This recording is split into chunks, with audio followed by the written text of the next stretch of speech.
नमस्कार, मैं ऋतिक कुमार। आप देख रहे हैं द निर्मल अपडेट। बस्ती जिले से बड़ी खबर। सरदार सेना के पदाधिकारियों कार्यकर्ताओं के द्वारा झंडा चौराहा शास्त्री चौक से पैदल मार्च करते हुए जिलाधिकारी कार्यालय पर आया गया। पुलिस उत्पीड़न बंद करो के नारों के साथ गुदगुदा जिलाधिकारी कलेक्ट्रेट परिसर। क्या कुछ मांगे हैं? आप लोग अभी भी धरने बैठे हुए हैं। आइए जानते हैं। सरदार सेना के वरिष्ठ पदाधिकारी हैं जो कि ब्रजेश पटेल जी हैं, जिनके नेतृत्व में यह सब कार्यक्रम हो रहा है। क्या कुछ पूरा प्रकरण है जो आप धरने बैठे हैं? पहले तो आपको धन्यवाद देंगे। आप जानते हैं कि जनपद बस्ती में आए दिन पिछड़ों के साथ, दलितों के साथ, अल्पसंख्यकों के साथ किस तरह से व्यवहार किया जा रहा है। थाना पैकुलिया के अंतर्गत रोहरौली गांव के निवासी अशोक वर्मा जी का 1 महीना 10 दिन पहले अपहरण हुआ था। और ये अपहरण इसलिए कहा जाएगा क्योंकि एसओ पैकुलिया ने अपहरण का मुकदमा दर्ज किया था, जिसमें जो प्रमुख अभियुक्त हैं उनकी अभी तक कोई गिरफ्तारी नहीं की गई है। आप जानते हैं कि अगर अशोक वर्मा जी स्वयं गए होते तो अपहरण का मुकदमा नहीं लिखा जाता, लेकिन एसओ पैकुलिया का जो रवैया है वहाँ पे तमाम आप देखेंगे तमाम ऐसे केसेज हैं जिनको वो दबाने का कार्य करते हैं। हम लोग ठीक 15 दिन पहले गए थे। उन्होंने आश्वासन दिया था कि आप लोग धरना न दीजिएगा, हम न्याय करने का काम करेंगे, आपको 2 दिन के अंदर आपके साथ न्याय होगा। लेकिन आप देख रहे होंगे कि आज सैकड़ों की संख्या में लोग पीड़ित अशोक वर्मा जी के लिए न्याय की मांग करने के लिए जिलाधिकारी कार्यालय पहुँचे। और दूसरा घटना है सिद्धनाथ थाना लालगंज का। उस बिटिया के परिवार को आज भी न्याय नहीं मिल पाया, ना ही पुलिस ने कोई खुलासा किया। तो इस तरह से जनपद बस्ती में आए दिन पुलिस ये भी आप लोगों के साथ बैठा हुआ है? हाँ बिल्कुल, ये अशोक वर्मा का बेटा है जो अपने पिता को खोजने के लिए निकला है। थाना पे जाता है, तहसील पे जाता है, कलेक्ट्रेट आता है। इसका भी यही मांग है कि हमारे पिताजी को सकुशल बरामद किया जाए। लेकिन आप जानते हैं कि 1 महीना 10 दिन बीत जाने के बाद परिवार के लोग काफ़ी दुखी हैं कि कहीं कोई अनहोनी ना हो जाए, इसलिए आज सब लोग एकजुट होकर के जिलाधिकारी कार्यालय पहुंच करके न्याय की मांग कर रहे हैं। आखिर किसी मामले का धरना निष्कर्ष क्यों बन रहा है? आप लोग एसपी साहब से भी मुलाकात किए थे लगभग 10-15 दिन पहले, फिर अब आप लोग धरने बैठे हैं। आखिर धरना आप जानते हैं कि जो दलित है, पिछड़ित है, शोषित है, वंचित हैं, उनके जीवन में, उनके हिस्से में धरना, आंदोलन, संघर्ष, यही 3 रास्ता बचा है और इन्हीं 3 रास्तों से ही आपको न्याय मिल सकता है। तो निश्चित तौर पे हम लोग आज ये चेतावनी है कि आज हमारी बातों को सुना जाए, नहीं इससे बहुत बड़े कार्यक्रम को हम लोग इसी जनपद बस्ती में करने वाले हैं। अगर आज न्याय नहीं मिला, एसओ पैकुलिया को नहीं हटाया गया और 24-36 घंटे में अशोक वर्मा को नहीं सकुशल बरामद किया गया, तो एक बड़े आंदोलन के लिए बहुजन समाज के लोग एकजुट होंगे। एक नारा आप लोग दे रहे थे, पुलिसिया उत्पीड़न बंद करो, तो उसका मतलब क्या है? उसके आप जान रहे हैं कि तमाम जगहों पे, तमाम घटनाओं में आप देखते होंगे कि पुलिस का जो रवैया है वो ठीक नहीं है। उसको हमारा मानना है कि सबके साथ समानता की बात की जाए, समान व्यवहार किया जाए।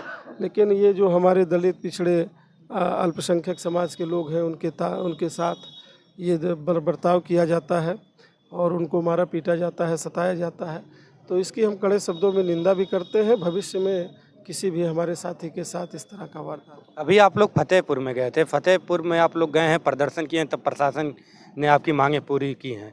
क्या लगता है वही कदम यहाँ पर भी उठाना पड़ेगा क्या? देखिए, फतेहपुर में सभी जितने बहुजन मूवमेंट वाले लोग हैं सबको आह्वान किया गया, सब लोगों ने आह्वान किया था और फतेहपुर में करीब 10 से 12 हज़ार की संख्या में लोग पहुँचे थे। जगह जगह चेक पोस्ट बना दिया गया था, जगह जगह रोका गया था। और हमारे साथ चंद्रगुप्त मौर्य जी गए थे, जिला अध्यक्ष विनय जी गए थे, अखिलेश प्रजापति जी गए थे, तमाम ऐसे बहुजन चिंतक, विचारक सारे लोग गए थे। और आपने देखा होगा कि त्वरित फैसला हुआ और 1 घंटे के अंदर पीड़ित परिवार के लोगों को न्याय मिला। तो निश्चित तौर पे हमारे पास भी यही संघर्ष का रास्ता है। हम अपने शोषित, वंचित, कमेरा समाज के लिए संघर्ष करते रहेंगे। आप लोग तमाम लोगों को देखे होंगे, चुनाव जीतने के बाद जनता के बीच से गायब हो जाते हैं। हमारे बीच में जिला पंचायत सदस्य राजेश चौधरी भी धरने बैठे हुए हैं। इनसे जानेंगे क्या कुछ पूरा मामला है, क्या कुछ कहेंगे आप? मेरा नाम राजेश पटेल है, मैं बहादुरपुर द्वितीय जिला पंचायत हूँ। मामला है कि हमारे एक रिश्तेदार हैं जीतीपुर क्षेत्र के, उनके 12 तारीख को उनके परिवार के लोग थाने पे गए, पैकुलिया एप्लीकेशन दिए।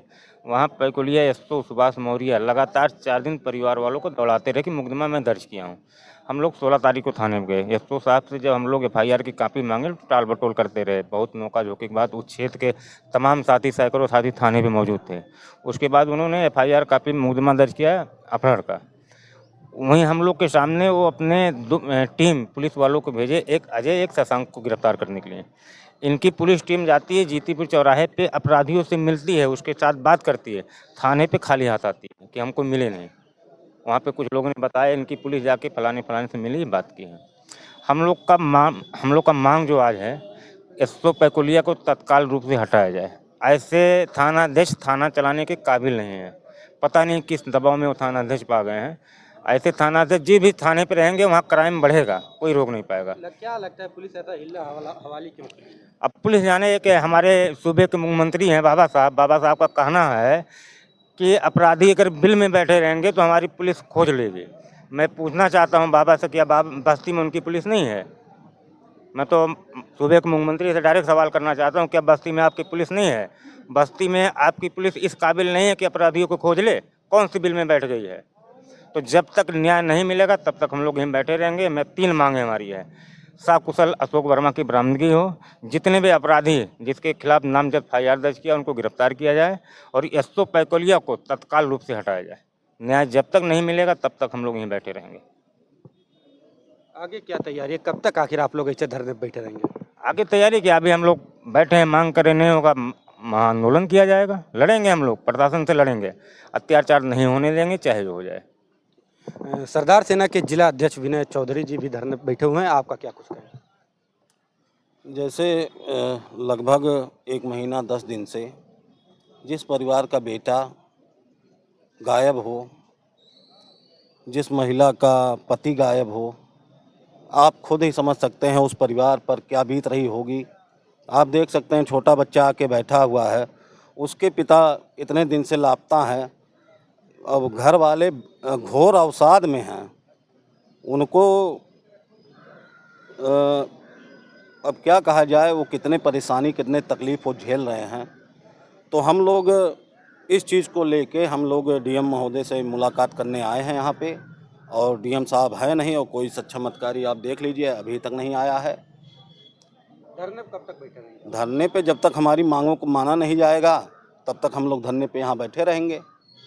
आज़ादी के इतने वर्ष भी अपनी मांगों को लेकर धरने पे बैठने की नौबत क्यों बन पाई? ये दुर्भाग्य है देश का, ये दुर्भाग्य है, हमारे नेताओं का दुर्भाग्य है, जनता का दुर्भाग्य है कि हम जिसको चुन के भेजते हैं वही हमको इग्नोर करता है। बड़े बड़े वादे ये लोग नेता लोग करते हैं। बाबा अपने कहते हैं, बाबा योगी आदित्यनाथ जी महाराज कहते हैं अपराधी सब बिल में छुप गए, सब प्रदेश छोड़ के भाग गए। अरे बाबा जी, आपने ही संरक्षण दे रखा है अपराधियों को, और आप कहेंगे ही पूरी तरह यूपी में जंगल राज कायम है। यहाँ पर एससी ओबीसी माइनॉरिटी सुरक्षित ही नहीं है। वर्ग विशेष के लोग यहाँ पे उनका वर्चस्व है, उनकी बातों को सुना जाता है, वही लोग खुशहाल हैं। आप ज़मीनी स्तर पे आके देखिए कौन खुशहाल है कौन बेहाल है। आप लोग देख रहे हैं कि सरदार सेना की पदाधिकारी एवं कार्यकर्ता बड़ी संख्या में धरने बैठे हुए हैं। वरिष्ठ समाज सेवी चंद्रगुप्त मौर्य जी हैं जो भी धरने बैठे हैं, आपका क्या कुछ कहना है? देखिए, कहने की ज़रूरत ही नहीं है, जो कुछ भी है आप सभी देख रहे हैं और भली भांति जान रहे हैं। ये छोटा सा लड़का मासूम सा 1 महीने से अपने पिता के लिए परेशान है, रो रहा है। घर पे माँ का बुरा हाल है, और ये शर्म की बात है कि 1 महीने से ज़्यादा हो जाए और शासन प्रशासन के लोग सो रहे हों। डीएम साहब से कहूँगा, उनके सामने ये बच्चा बैठा है, अपने बाप के लिए बैठा है, और शर्म नहीं आती है शासन प्रशासन के लोगों को कि जिस तरीके से घटनाएं दिन प्रतिदिन बढ़ रही हैं। आप कहते हैं अपराधी भाग गए हैं, अपराधी भाग नहीं गए हैं। सच में अपराधियों को संरक्षण आप दे रहे हैं हर तरीके से। 1 महीना मैं कहता हूं कि शर्म से डूब जाना चाहिए ऐसे लोगों को। यही अगर कोई अधिकारी का बच्चा होता, ठीक है, नेता का बच्चा होता, अब तो पूरे ज़िले में हड़कंप मच जाती। लेकिन एक गरीब का लड़का अपने बाप के लिए दर दर भटक रहा है, और ये लोग आंखों में पट्टी बांध रखे हैं। और मैं कहूँगा कि अगर आप न्याय नहीं करोगे तो यहाँ पे जो लोग दिखाई दे रहे हैं ये सब समाज की आवाज़ हैं। और ज़रूरत पड़ेगी जिस तरीके से आप जो कुछ भी करना चाहोगे, कितना भी लाठी चलाओगे, सलाखों में डालोगे, और तुम्हारे सलाखों और लाठियों में इतनी ताकत नहीं कि बहुजन समाज की जो आवाज़ यहाँ पर बन रहे हैं इनके हौसलों को आप तोड़ पाओगे। न्याय की लड़ाई जारी रहेगी और जब तक न्याय नहीं मिल जाता हम लोग हटने वाले नहीं हैं। बहुत कुछ हो गया। यहाँ पर समाज सेवी प्रभाकर वर्मा जी भी बैठे हुए हैं धरने के समर्थन में, क्या कुछ कहेंगे आप? पहले बहुत धन्यवाद आपको कि आप यहाँ आए, हम लोगों की समस्याओं को जो है अवगत कराना चाहें यहाँ के प्रशासन अधिकारियों से। सबसे बड़ी बात यह है कि सरकार की पुलिस बेलगाम हो चुकी है, इस पर कोई लगाम नहीं है। ये अपने मन से काम करती है, जहाँ गरीब शोषित वंचित की बात आती है वहाँ ये पुलिस बिल्कुल नाकाम रहती है, परेशान करने का काम करती है, उनकी कोई सुनवाई नहीं होती है। अगर यही कहीं किसी बड़े आदमी का होता, जिस तरह से भाई साहब ने कहा किसी नेता अधिकारी का बच्चा होता, तो ये पुलिस जो है जी जान लगा देती, लेकिन गरीब की सुनवाई कहीं नहीं है, या शोषित वंचित की सुनवाई कहीं नहीं है। योगी जी की पुलिस पूर्तियाँ बेलगाम हो चुकी है। लेकिन सरकार कहती है कि हम सबका साथ सबका विकास कर रहे हो, पीड़ित जो भी हैं उनको न्याय दिलाया। ये सिर्फ कागजों में है, ये सिर्फ आंकड़ों का खेल खेलते हैं, इनकी हकीकत में कुछ नहीं है, धरातल पे कुछ नहीं है, सिर्फ कागजी खेल खेलते हैं और आंकड़ों में खेल खेलते हैं। प्लस जो गोदी मीडिया है ये बताने का काम करती है कि जो भी सरकार है वो बिल्कुल बहुत सही तरीके से काम कर रही है। लेकिन एनसीआरबी की रिपोर्ट आप देख लीजिए कि एनसीआरबी की रिपोर्ट में हत्याएँ, बलात्कार, अपहरण सब कुछ बढ़ा हुआ है इनकी सरकार में। धरना देने की नौबत क्यों बनता है? धरना देने की नौबत, अगर सरकार सही काम करती, पुलिस सही काम करती, प्रशासनिक अधिकारी सही काम करते तो हम लोगों को यहाँ धरना देने की ज़रूरत नहीं पड़ती। अगर ये लोग अपना काम सही ढंग से करें तो हम लोगों को कहीं ज़रूरत ही नहीं है धरना देने की। कहीं ना कहीं इनकी जो है नाकामी, इनकी बदतमीजी, इनकी परेशानी, जनता को परेशानियाँ जो उठाना पड़ रहा है, इनकी सारी इनकी नाकामी है, इनकी कमियाँ हैं, और ये पूरा भ्रष्टाचार में लिप्त है। पूरा प्रशासनिक अधिकारी और ये पुलिस विभाग सब भ्रष्टाचार में लिप्त हैं। मांगी हमारी यही है कि जल्द से जल्द कार्रवाई हो, खोए हुए बच्चे को, अपहरित जो खोया हुआ आदमी है, अपहरित आदमी है, उसको तुरंत न्याय दिलाया जाए, उसको तुरंत जो है उपलब्ध कराया जाए जनता के बीच में, उसके परिवार के बीच में।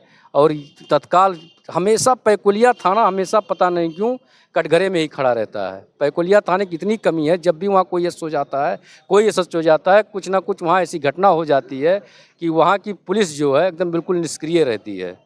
इसलिए चाहते हैं कि तुरंत वहाँ कोई जो है थाना प्रभारी को तत्काल प्रभाव से हटाया जाए। तो अभी आपने सुना कि सरदार सेना के तमाम पदाधिकारी कार्यकर्ता धरने पर बैठे हुए हैं। निष्कर्ष ये है कि बाबा साहब की एक कहावत थी, शिक्षित बनिए, संगठित रहिए, संघर्ष कीजिए। सरदार सेना आज़ादी मुद्दों को लेकर पीड़ित परिवार को न्याय दिलाने के लिए धरने बैठे हुए लगातार संघर्ष कर रही है। बस्ती जनपद से द निर्मल अपडेट के लिए ऋतिक कुमार की रिपोर्ट। धन्यवाद।